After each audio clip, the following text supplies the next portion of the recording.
umetujaa, umaskini umetujaa, hatuna namna ya kuepuka. Umaskini watufanya tuwe watu wa ajabu.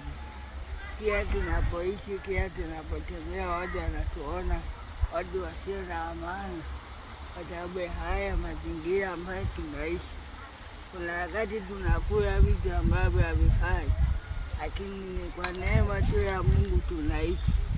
Kuna wakati mwingine ni kwa sababu tu ya huruma zake Mungu, lakini ukisema za ukweli, tunaishi huku tunatarajia tu kwa muda wote.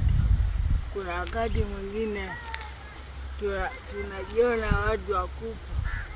Kuna wakati mwingine tunajiona watu ambao hatuwezi kuinuka tena. Kuna wakati mwingine tunajiona watu ambao hatuna maana katika jamii. Ni kwa sababu tu Mungu ametupa uhai na uzima. Hadi tunayajia kesho Mungu anaweza katupe hata senti moja ya kula.